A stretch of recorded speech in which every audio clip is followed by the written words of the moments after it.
Hi folks, just a quick prelude before we get to part one of our epic Lovecraftian Pulp Alley Halloween Special. Today's video was supposed to document a quick solo game using the Pulp Alley scenario Innsmouth Gold. However, gameplay stretched on a lot longer than we planned, and the project mutated into a giant shoot over several days, producing some 300 gigabytes of raw gameplay video. In the end, the only practical way to edit it all was to break the game into two parts, the first of which you're watching right now. Also, the game is riddled with small gameplay errors, which usually involve me forgetting to draw certain cards, roll certain checks, or confusing Pulp Alley movement rules with Stargrave movement rules. Most viewers probably won't even notice the mistakes, but they'll be apparent to Pulp Alley players. So, after a grueling shoot, I found myself with an over-budget Lovecraftian adventure that has way too many tiny errors to fix, is too long to reshoot, but frankly is too much fun to throw out. So if you're okay with all those caveats, then dim the lights, turn on the fog machine, and settle in with a bowl of popcorn as our band of seafaring adventurers prepares to battle the children of Dagon in part one of Pulp Alley's Innsmouth Gold. Well, hi everyone, welcome to the channel. My name is Lee. My co-conspirator Lynn is currently upstairs on a Zoom call, so I am in self-exile down here in the basement. But that's okay, it's a good opportunity for some solo wargaming. So today we're going to try a scenario I've wanted to play for a while, and it's entitled Innsmouth Gold. So here we have the fictional northeastern coastal town of Innsmouth, and this is in the sailing ship and black powder days. And the inhabitants of Innsmouth are basically a bunch of murderers and scoundrels. They make their living by luring ships in onto the rocks, and when the ships break up and everybody drowns, they steal all the goods from the shore, and then they sell it to pirates and raiders who come by to buy the goods at a discount. But unknown even to the pirates and raiders who frequent Innsmouth, this little town has a dark secret, and that is that the dwellers here follow some ancient eldritch gods, and they have a golden idol in their possession that actually helps them mesmerize ships and draws the ships in from the fog, and then they crash on the rocks, and then the people here steal all the stuff. So in today's scenario, a group of seafaring adventurers, a little better than pirates actually. They are former privateers and their current activities are somewhat sketchy. So they've heard rumors that there is some sort of golden statue or golden treasure in the town of Innsmouth. So they approached the town quietly in their sloop, meaning to make landfall and then raid. But then the fog was really bad and the seas were really bad. And they said, if we try to get any closer to that town, we're going to wreck. So we will send a small boarding party in on a skiff. So hopefully we can just sneak in, grab the idol, sneak back out, get into the skiff, get back to the sloop, and then disappear into the night. So before we get too deep into the story, let me take a moment to introduce our opportunistic crew of former privateers. Some might call them pirates, but yeah, they're basically seafaring adventurers, and they are led by Captain Conager. He is the leader, and Captain Conager is a hardened veteran, so he ignores all multiple combats penalties. He's also indomitable, so once per turn he can reroll one recovery check. So he's a pretty tough character. And Bonnie Blades here, she is one of his allies. She is a level 2 ally, and so her only special ability is Fierce. She's pretty good in a brawl, not so good with shooting, so she could throw rocks or knives or bottles or things, but mostly she wants to brawl, which may not be that helpful in this scenario. So over here we have Captain Conager's loyal sidekick. This is Lucky Bill. Lucky Bill is not that good in a brawl. He's not a very good shot, but he really knows how to dodge. So he has an agility buff. He also has quick dodge. So he's going to try to dodge his way out of most bad situations. And over here, this is Long Gun Pete. Long Gun Pete is a level 2 ally. He is a marksman, so he's a pretty good shot. Unfortunately, in this game, one of the special rules is fog. So line of sight is reduced to just 6 inches. So while Long Gun Pete would like to shoot his enemies from a distance, he's going to have to wait until he sees the whites of their bulbous eyes before he gets a chance to shoot, which is going to be unfortunate for him. So Captain Conager and his crew are currently skulking through the village, searching for the fabled Innsmouth Gold. They snuck in their skiff, they made it into town under a blanket of heavy fog, but all they've basically found is empty houses for the most part, with a few lamps and candles lit up here or there to provide some dim illumination. And no people. They do hear some laughter and some gibbering and some screaming and some running off in the distance in the fog, but they really can't tell from where, and maybe some chanting, maybe some eldritch, unnatural chanting, but no people. And so they're roaming around. And at some point, the captain and Bonnie Blades find this stone slab, this stone circle on the ground with this gold head, like this gold fossil on it. And so they figure that must be the treasure. And so the captain picks it up. And when he does, he feels himself being imbued with hideous grace. So over the course of the game, he is going to be able to ignore single die health checks, but he won't be able to move more than 6 inches except to rush because the gold idol is weighing him down, and he won't give it to anyone else. It's his now, and so he's going to carry it. And little does he know, but because he has the blessing of Dagon now, he is going to pass all perils. And so anything that would be perilous terrain or just a peril in general, he's going to be able to ignore. So he has the hideous blessings of Dagon, and so he will not be subject to perils. And in this game, the perilous areas are all of this boardwalk area here. It's the wooden walkway that leads to the boat. It's these rocks here. And so any of the other characters that try to navigate these areas are going to run into perils. And unfortunately for them, the deep ones that are going to be trying to stop them during the game, to stop the idol bearer and his crew from leaving town, they also are immune to perils. So really the only ones who are going to be subjected to perilous terrain and risk being swept out to sea on the boardwalk and the walkway are going to be Captain Conager's crew. So it's going to be very hard for them to reach the boat because every movement will be perilous. Since this is a solo game, I'll be controlling Captain Conager and his crew, and the game mechanics will control the deep ones, but their motivations are pretty simple. So in most cases, they will just be moving 6 inches toward the idol bearer in an attempt to stop him, or if they're within 12 inches of another crew member, they will rush. And rushing does not require line of sight, so they can rush their full 12. So if any crew member gets within 12 inches of a deep one, they are in danger of being rushed. And engaged in hand-to-hand combat with this bloated, blubbery, smelly fish thing with claws on the end of its webbed hands. I'm actually concerned we might run out of deep ones in this game because every turn I have to draw a card to see how many deep ones spawn at the 2 spawn points. And so if I get some high numbers, like if I start drawing 3s, then I could run out of deep ones pretty soon, which means I had to recruit some gene stealers to be my backup deep ones if I run out of regular deep ones. So these are the frog/salamander deep ones, and these are the crustacean deep ones. So if we start getting so many deep ones on the board that I have to draw on gene stealers, that's going to be bad news for the captain because it'll mean that the board is basically flooded with minions of the elder gods. Let's see. Other special rules are going to include the scenario card. So whenever the idol mover activates, he's going to have to draw a scenario card and see what that brings him. And then we're also going to play with the horror cards here. And so the level 2 allies, basically Bonnie Blades and Long Gun Pete, they are only level 2 allies, and so they are subject to horror from the level 2 deep ones. So if they find themselves within 12 inches of a deep one, or they get rushed by a deep one, they're going to have to draw a horror card and then deal with the effects of that. So that'll be kind of interesting. Other than that, I think it's a pretty simple scenario. If Captain Conager can make it back to the skiff with his gold idol in tow, even if all of his compatriots are killed, then he wins the game. If he doesn't, if he is taken out before he's able to achieve that, then everybody loses. So no one makes it back to the skiff, no one makes it back to the sloop, and basically everyone is fish food for the deep ones. So we start by deploying the crew. So Long Gun Pete and Lucky Bill are going to start back here in the corner in this deployment zone. And then the other half of the crew has to start in the other deployment zone. So that means Bonnie Blades and Captain Conager are back here in this corner. So now we have to see how many deep ones deploy at the spawn point to start the game. So I've drawn 2 cards from the Pulp Alley solo deck. So we're going to start with Long Gun Pete and Lucky Bill. And so on their side of the board, there's going to be 2 deep ones deploying. And then over by Captain Conager and Bonnie Blades, another 2. So 2 more deep ones spawn over there. So we'll take a deep one chieftain, and here's another deep one.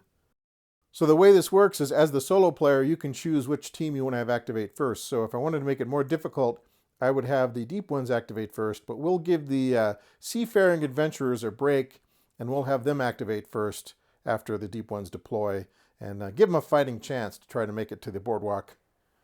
And here's another 2 deep ones. And as I said, I've got a limited supply of these Reaper Mini deep ones. So I think I have 6 of them in total. So if we start deploying loads and loads of them, I'll have to start using some gene stealers to round out their forces, but we'll just see what happens. Maybe some of these will be killed off and we'll stay within our 6 deep 1 limit. And finally, before we start the game, I have to roll for a random event. So I'm going to roll a d10 and look at the Innsmouth Gold random events table and see what awful things happen. 8. Where were you? Select one random player character. Redeploy this character to the other deployment corner. Okay, so that would be Bonnie Blades, Captain Conager, Lucky Bill, and Long Gun Pete. And if I get a 5 or a 6, I'll just re-roll. So Bonnie Blades redeploys. So Bonnie Blades leaves Captain Conager all by his lonesome, and she deploys in the other corner.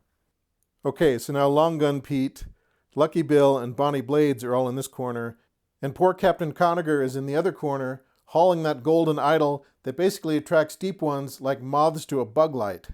It's a good thing he's a hardened veteran because he may have to fight his way out of this one if he plans to survive. Okay, that's the setup phase. If I've forgotten anything important, I will try to bring it up as the game proceeds. But for now, let's get on to turn 1, the Seafaring Adventurers and Innsmouth Gold.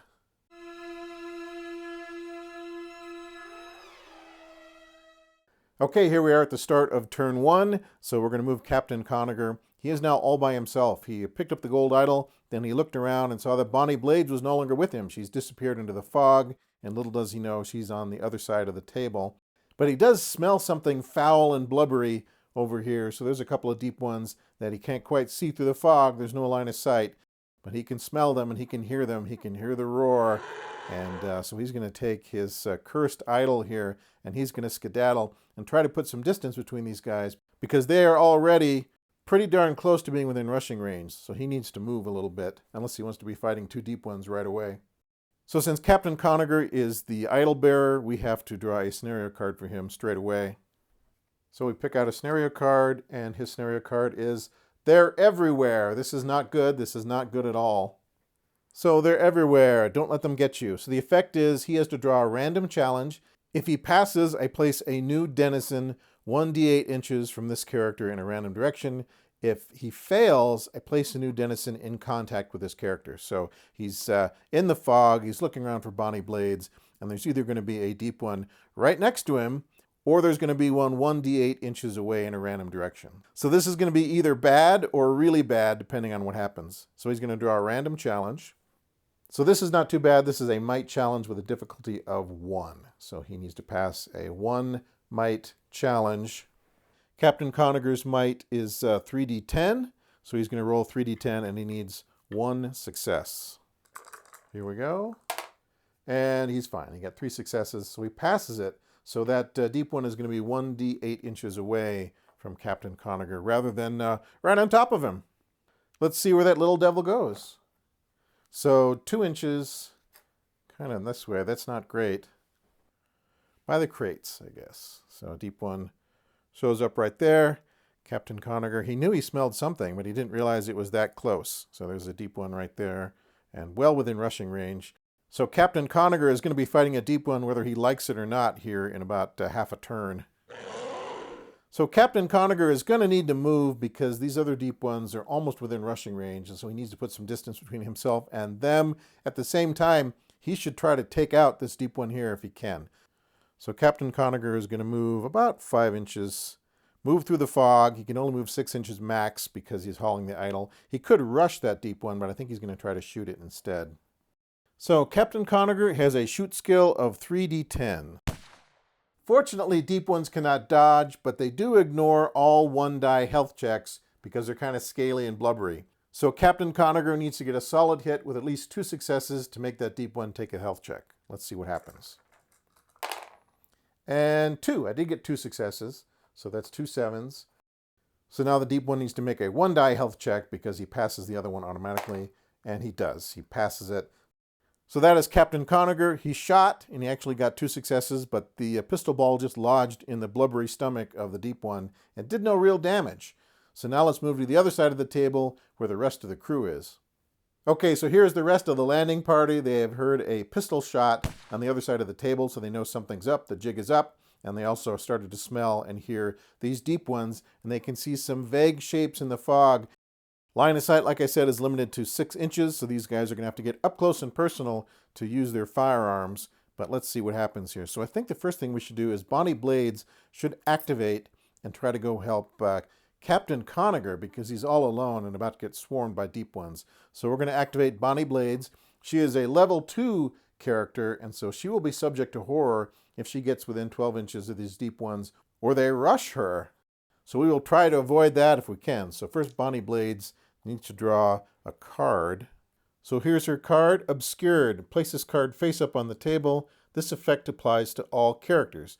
As long as this card remains in play, all enemies over 12 inches count as being in cover.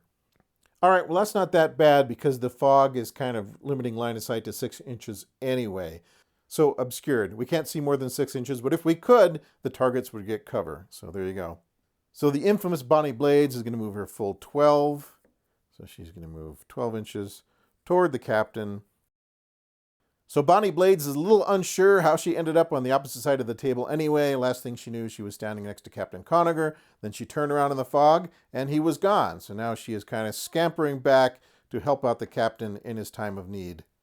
So next I can move either Lucky Bill or Long Gun Pete. I think I'm going to move Lucky Bill because he is a sidekick. He's a level 3 character, and so he's not going to be subject to the horror cards from the deep ones. And so he's going to try to move up. He's not a good shot. He is not a good brawler, but he is a very tricky dodger. And so he might be able to tie up some deep ones just by bobbing and weaving and kind of keeping them occupied. So we'll see if that works. So I'm getting ready to move Lucky Bill as full 12, but before I do, I need to draw a card for him. So we're going to draw a solo card for Lucky Bill. And the Calm. That's what he drew, the Calm. Okay, so this is sort of interesting. It sort of disrupts my plan here, but the Calm says, no character can run, rush, attack, or roll any shoot or brawl dice. This affects all characters for the remainder of the turn. So that's really interesting. So my characters can't shoot or run this turn or brawl, but the deep ones can't attack me either. So I need to kind of rethink my strategy and see how can we use this to kind of move around a little bit, because the attacks will come next turn in a big wave, I'm sure. So let's see what we can do with this. Okay, so I think we're going to move Lucky Bill up 6 inches. So he's going to move about to there. And then Long Gun Pete, I need to draw a card for him. And here's what Long Gun Pete got. Stand Firm. All right, here we go. So Stand Firm. Long Gun Pete has to roll a challenge, a 2 might or finesse challenge.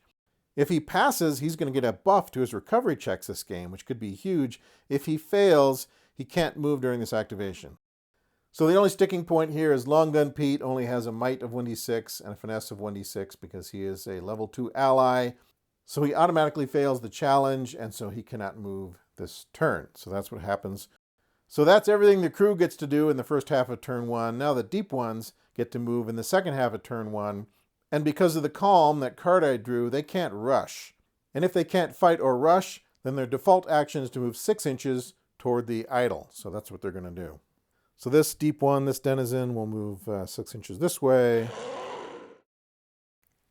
This one here with the crown, we'll have him move 6 this way. And this deep one here, normally he would rush because he's so close, but he can't this turn because of that card we drew. And so he's going to move up toward the captain, but I think he's got to stay outside of a 1-inch bubble because he can't be in close combat range. So he will move kind of like this, I guess. So he can see the captain, he can see the idol, but some supernatural power is preventing him from rushing. So he will eagerly await the opportunity to rush next turn, I'm sure. And on this side of the table, these 2 denizens are going to move toward the captain as well. So this guy's going to move kind of this way, and this one will move sort of this way.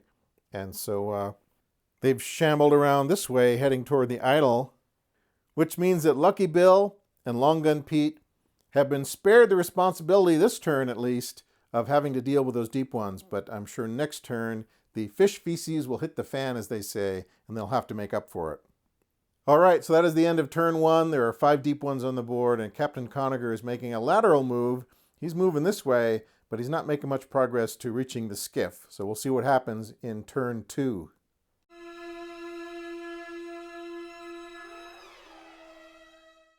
Okay, we are now at the top of turn 2, And first things first, just to keep things interesting, we need to draw for some more deep ones. So they're going to spawn from the octopus statue here on this side of the table and on the other side of the table. So I need to draw 2 cards.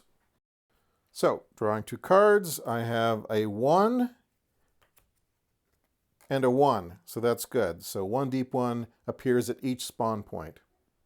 And as I feared, I am now officially out of my frog deep ones that Lynn painted up. So we are going to have to move to crustacean deep ones, aka gene stealers.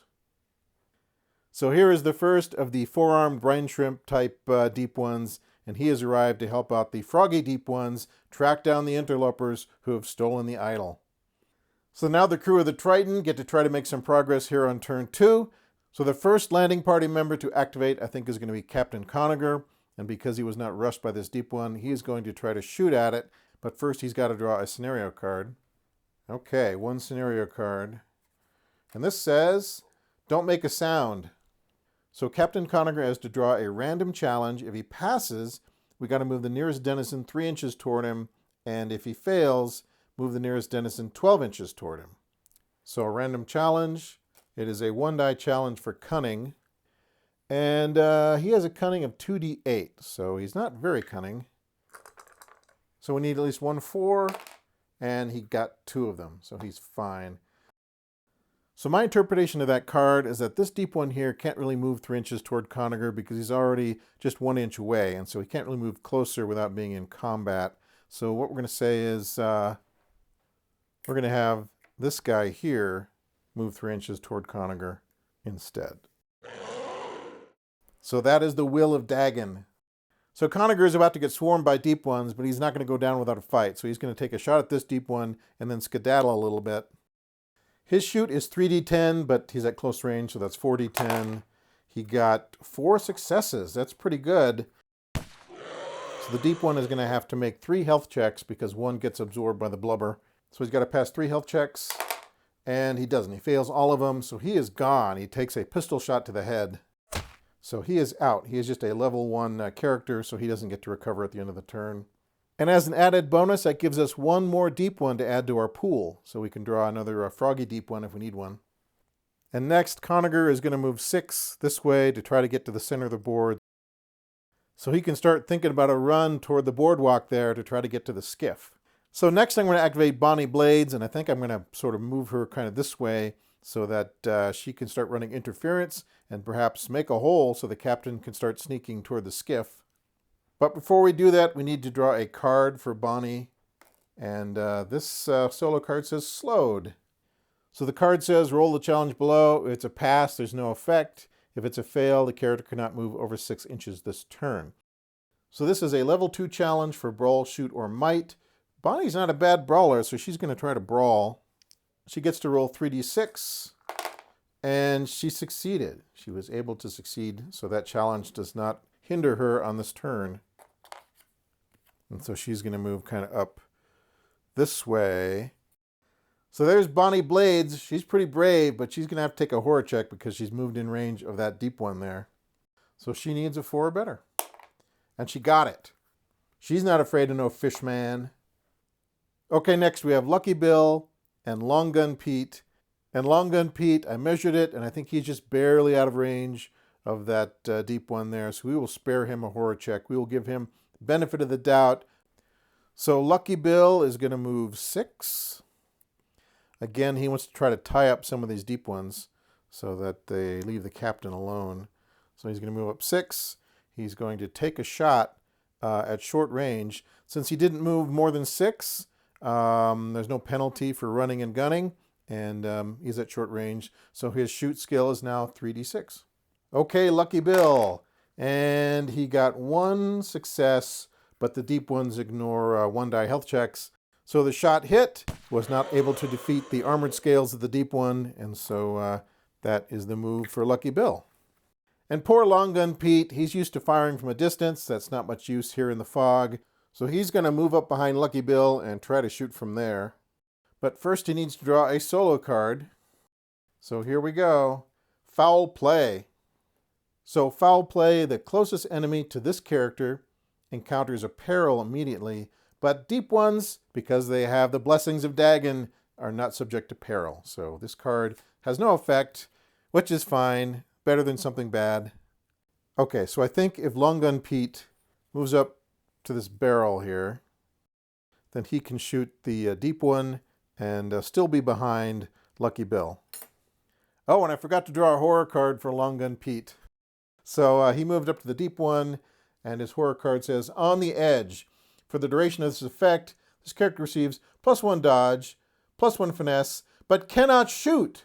Okay, and he has that now. So he is dodgy, and he's got more finesse, but he can't shoot. So we'll have to get rid of that on the recovery phase. Okay, so now it's the deep one's turn, and they're definitely in range to rush. At least some of them are. So this deep one here is going to go ahead and rush poor Lucky Bill. So the deep one rushes in to fight Lucky Bill. Lucky Bill could try to do defensive fire or just brawl, but he is known for dodging, so he's going to try to dodge that attack. So the deep one is brawling with 3d6, and Lucky Bill is dodging with 4d8. So the deep one got no successes, so Lucky Bill was successful, and I think that means he can actually back up 1 inch. So he might do that. He might withdraw 1 inch. So this other deep one, I think, is going to rush in. And he's going to fight Lucky Bill. And that's going to be the same deal because normally fighting ability declines if you have multiple fights in the same turn. But Lucky Bill is dodging, and dodging does not decline. So, and let's see, the deep one got 1 success, but Lucky Bill dodged it a couple of times. So he was successful with that. So he is also going to back up once more from that fight. So he dodged this deep one and backed up 1 inch. He dodged this deep one and backed up 1 inch. And now he's right here. And yeah, we'll see if his luck holds out. Next, we have this deep one here, and he is definitely within 12 inches. I think he'll probably rush around this way and attack poor Long Gun Pete. So Long Gun Pete is in a bit of a pickle because he cannot shoot because of his horror card. And so normally he would do defensive fire, so as the deep one was rushing forward, he'd wait till he could see the whites of his eyes and then blast away with the musket, but he can't shoot right now. And so he's just going to have to dodge or brawl. He's actually a pretty lousy brawler, so he's going to try to dodge with 2d6. And let's see, the deep one got 1 success, and poor Long Gun Pete got 0 successes, so he needs to make a health check, which he fails. And he is down as a level 2 follower, so he is knocked down. Poor Long Gun Pete. Maybe he can recover at the end of the turn. On this side of the table, there are another 3 deep ones, and they're going to be gunning for Bonnie Blades. So this deep one here with the crown is going to rush Bonnie Blades. So Bonnie Blades, first she's going to have to roll a horror check for being rushed by the deep one. She fails it. She draws a horror card. High anxiety. Shift your health type down during the duration of this effect. So she can't go lower than a d6, which is what she's at right now because she's a level 2 follower. So that doesn't affect her all that much, but we'll put that on her card anyway. So Bonnie Blades and the deep one both brawl with a 3d6. So let's see what happens. And the deep one got a 6, and Bonnie Blades got 1 success. So the deep one is going to get 1 success on Bonnie Blades. Bonnie Blades gets 1 success on the deep one. So they each roll a health check. The deep one passes his, and Bonnie Blades fails hers, so she is knocked over. So Bonnie Blades is knocked over. She made the ultimate sacrifice. Hopefully she can recover at the end of the turn, though. Since Bonnie Blades is knocked over, these other deep ones no longer have a target within rushing range, so they are just going to move 6 inches toward the captain, like so, and like so. And I guess that is it for the deep one's turn. So now we go to the recovery phase.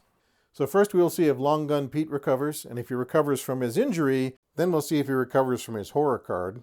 So here's Long Gun Pete, 4, 5, or 6, and he does recover from his injury. So he stands up. Now we'll need to try and get rid of that horror card because that's not good, not be able to shoot when you're a marksman. And he does. So because he recovered, he can back up 1 inch. And so I guess we'll back him up kind of this way so he doesn't back up into another deep one. So Long Gun Pete is back in the fight. Way to go, buddy. And now we go to the Ballad of Bonnie Blades. She needs to recover from her injury. 4, 5, or 6 for Bonnie. And she does. She stands up. The crew of the Triton are pretty darn tough. So she stands up, and she can back up 1 inch. Though maybe she wants to stay in the fight. I think she'll decide to stay in combat because that's what she does anyway. Maybe that's the wrong decision, but it's what Bonnie would have wanted. And even though it has no practical effect, we will roll for Bonnie's high anxiety as well. And she gets rid of it. So all the horror cards are gone. Everyone recovered. So they gathered their resolve, and now they are back in the fight. All right, well, that is the end of turn 2. Now we move to turn 3.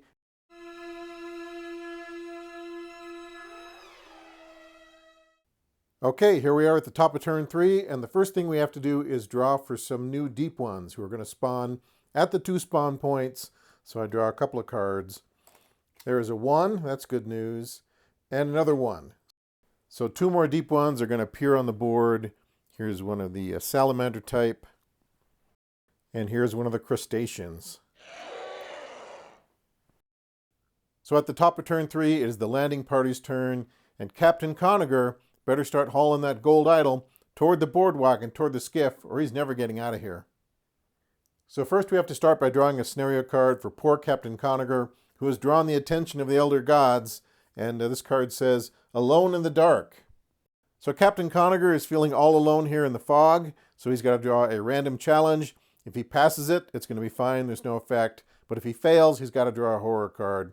So Captain Conager draws a 1 might challenge, so that's not too bad. His might is 3d10, so he's pretty mighty. And all he needs is 1 4+, and he's fine. He gets 2 successes, so he passes that challenge. So he overcomes his fear, and he proceeds as normal. So Captain Conager is going to move his 6. That's the most he can move because of the idol. And now he would really like to take a shot at that deep one, but that deep one is in combat with Bonnie Blades. She could have backed up 1 inch when she recovered last turn, but she chose not to. She's still in combat, so he can't shoot into combat because he might hit Bonnie in the fog there. But now that I look at it, I think this other deep one is just barely in range. So Captain Conager is going to snap off a pistol shot, shoot over the shoulder of Bonnie Blades, and try to hit this hulking shape here in the fog. So that's what we will do. So Captain Conager has a shoot of 3d10. He gets 4d10 because he's in close range, and he wasn't running because he can't run, so there's no run and gun penalty. So 4d10, and he got 3 successes. So the deep one is going to ignore 1, and he's going to roll 2 health checks against the other 2. And he missed 1, so the deep one is actually dispatched by that pistol shot. So Captain Conager unleashes a pistol ball and shoots his deep one, and he fails his health check, and so he is dispatched. He gets no recovery check because he's only got 1d6 of health, though they are immune to single die health checks, so they're pretty resilient, but once they take a hit, that's the end of them. So 1 deep one is removed from play. So next, let's activate Bonnie Blades. She's obviously within 12 inches of a denizen, so she needs to make a horror check. So that's 4 or better. And she doesn't do it, so she draws a horror card. Blind Panic. You must move 2d6 inches in a random direction immediately after this horror card takes effect, and each time you activate this character. So 4, so kind of back this way, so maybe 1 inch that way, and say another 3 inches that way. So she takes off running, and who wouldn't under these circumstances? Yeah, poor Bonnie, she fully intended to ginsu this deep one into sushi, but she got a closer look at it and decided that taking off might be a better strategy. So she is currently on the run. So hopefully Bonnie can recover from that during the recovery phase. Otherwise, she might just keep running and disappear off into the woods and we never see her again. So over on this side of the board is the big kerfluffle. So there's 4 deep ones within close proximity of Long Gun Pete and Lucky Bill. Lucky Bill is a sidekick, so he doesn't have to worry about the horror effects, but Long Gun Pete does. So we're going to start with Lucky Bill, and Lucky Bill is not in close combat because he kind of dodged out of the way. So he is going to take a pistol shot at this closest deep one to try to take it out. But before I do that, I need to draw a solo card for him. I think I forgot to draw one for Bonnie Blades, but oh well. Moving on. So this card is Retaliate. Okay, Retaliate. You can gain a +1 brawl or shoot bonus. Special, after this fight is resolved, You must attach this card to the closest enemy that is not down. Interesting. All right, well, fortune favors the bold, so Lucky Bill is going to use his +1 bonus, but then he's going to have to give this card to one of his enemies. So, yeah, it's going to be good for us now and bad for us later. So that means Lucky Bill is now shooting with 4d6, and he got just 1 success. And unfortunately, deep ones ignore single health checks, and so the shot went off. It struck the deep one, but did not penetrate the scaly hide, and so now I guess that deep one that he shot at is going to get this card, and so he's going to get +1 brawl, which is not going to be very good for Lucky Bill. So we'll give this deep one a little marker here to show he has a combat bonus, which must be some kind of a boon from the Elder Gods. Okay, Long Gun Pete. He definitely needs to draw a horror card, but first he draws a solo card, so let's see what that does. Lucky Guess. The next time a character rolls Might, Finesse, or Cunning dice, the number of successes are doubled. Okay, that's pretty good. He might need that because he only has a Might, Finesse, and Cunning of 1d6, so that could be helpful for Long Gun Pete. And I said Long Gun Pete has to draw a horror card. Actually, he gets to make a horror check first to see if he does. So, of course he does. And Long Gun Pete suffers a lapse of reason. Is it a momentary lapse of reason or a permanent lapse of reason? Let's find out. Whenever you want this character to perform an action, you must discard 1 fortune card. If you cannot discard, then your action is canceled and your activation ends immediately. So I did take a moment to refresh my memory, and I think by the letter of the rules, moving and fighting, so shooting or brawling, is different than an action. So an action would be like trying to pick up a plot point or something like that. Which means Long Gun Pete is now free to shoot that deep one that's trying to eviscerate him. So Long Gun Pete is shooting with 4d6 because he is at close range. And good, he got 3 successes. So the deep one is going to ignore 1 and then take 2 health checks. And he misses 1. So the deep one takes a 50 caliber musket ball to the chest. And he is dispatched. So even though Long Gun Pete much prefers to be shooting at a distance, he was still able to take out an enemy at this range, even though he's now experiencing a lapse of reason. So that is the end of that deep one. Okay, so that is the landing party's turn, and now it is the deep one's turn, and there's going to be a lot of rampaging deep ones. So I guess we can start over here. So we'll start with this deep one, and he is going to charge into Lucky Bill, and he's going to bring his boon with him. So the deep one is attacking with 4d6 because of his boon, and Lucky Bill is dodging with 4d8, and so he's got a slight advantage. Let's see if it helps. So the deep one got 1 success, but Lucky Bill got 3 successes, one of which was a 6, so that would get rid of that 6 there. So Lucky Bill dodged. Now he could, if he wished, move 1 inch away, and I think he will do that. So he will disengage 1 inch and kind of move back that way. Now this other deep one here, this one is going to rush in. So he rushes in and attacks. This deep one does not have a boon, so he is attacking with 3d6, and Lucky Bill is again dodging with 4d8, because dodges do not deteriorate with multiple fights. And let's see. Lucky Bill easily dodged, so 8, 8, 8, 8, 6. So he's a slippery SOB, that Lucky Bill, and so he easily dodged that attack. So again, he is going to back up 1 inch, because he was successful in his dodge. So now we need to make something of a judgment call as to whether this deep one here could make it through this gap. And I think a rampaging deep one could indeed plow through there, hop over the barrels, and charge Lucky Bill. So he's going to rush Lucky Bill. That would be the thematic thing to do. If I was making the movie, that's what I would do. All right, Lucky Bill dodging with 4d8, and the deep one is attacking with 3d6. Oh, let's see. Oh, and Lucky Bill, his luck holds out. So even though the deep one got 3 successes, that was a mighty attack, Lucky Bill dodged all 3.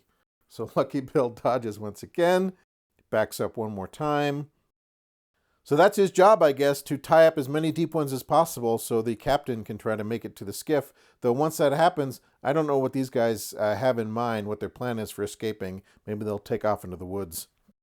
Now over on this side of the table, there's another judgment call. So I think Bonnie Blades is technically closer to that deep one, but I think the captain is a juicier target. So I think the call of the idol is going to make this deep one rush Captain Conager. So he rushes in. I believe in this case, Captain Conager is going to use defensive fire. He's going to try to take out that deep one before it closes. So the deep one is brawling with 3d6, and Captain Conager is shooting with 4d10 because it's short range. And so 2 hits from the deep one. So the captain is going to ignore 1 because of his blessings of Dagon. So he's going to take 1 health check.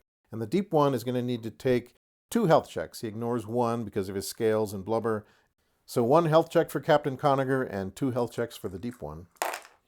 So the captain passed his, and the deep one failed both of his. So he is taken out by a well-aimed pistol shot, and he was able to put a few claw marks in the captain's red coat, but didn't actually draw blood. So that is the end of that deep one. I think there are some rules about you having to rush the closest character. I may have fudged that a little bit with the captain just for the thematic elements. You know, he had the idol after all. But in this case, I think the deep ones are going to charge in and fight poor Bonnie Blades. So Bonnie is brawling with 3d6, as is the deep one. So the deep one didn't get anything, and Bonnie got 2 hits, even though she's in a panic right now. So the deep one ignores 1, and is going to have to roll a health check for the second one, which he fails. So Bonnie Blades is in a blind panic, but her razor-honed fighting skills still serve her well, so she takes out this crustacean deep one. And then this other deep one is going to come rampaging around, and he is going to rush Bonnie as well. Since Bonnie has fought already this turn, her brawl is now down to 2d6. She could try to dodge, but her dodge is only 2d6, and she's a fighter, so she's going to fight. And the deep one is brawling with 3d6. And Bonnie again gets 2 hits. The deep one gets 1. He's the attacker, so she can't block either of those. So the deep one is going to ignore one of those hits, and Bonnie and the deep one are each going to roll 1 health check. Here we go. And Bonnie passes hers, and the deep one fails. So again, in blind panic, she's still a whirling dervish of destruction, and so she takes out another deep one. Bonnie Blades, you may have to become a character of legend and appear in some other scenarios. Despite being in a blind panic, she's still more than capable of dispatching some fishmen. Well, okay, despite some early setbacks, my strategy is working. Who knew? And so Lucky Bill here is basically tying up all these deep ones. They're trying to get their hands on him, but he's just dancing away. And over in the center of the board, Captain Conager and Bonnie Blades have temporarily cleaned up the streets. So hopefully the captain can use this opportunity to make a run for the boardwalk. All right, so that's the end of the turn. Now it's the recovery phase. So Bonnie Blades is going to try to remove her blind panic card. She needs a 4 or better. And she does. She shakes off her blind panic. Yeah, she was shocked back to reality by the rush of combat. So Bonnie Blades is no longer in a blind panic. That's great for us. And now Long Gun Pete, let's see if he can remove his Lapse of Reason card. That would be great. And he does. So well done, team. The captain chose his landing party well. Everyone is now hale and hearty, fully ready to fight, and without any psychological impairments. So that's pretty good. So now we move on to turn 4. Okay, folks, that is part 1 of our 2-part Pulp Alley Halloween Special. Will our seafaring adventurers escape with the cursed artifact, or will the minions of Dagon drag them to the briny depths? Check back in a few days for part 2 of Pulp Alley's Innsmouth Gold.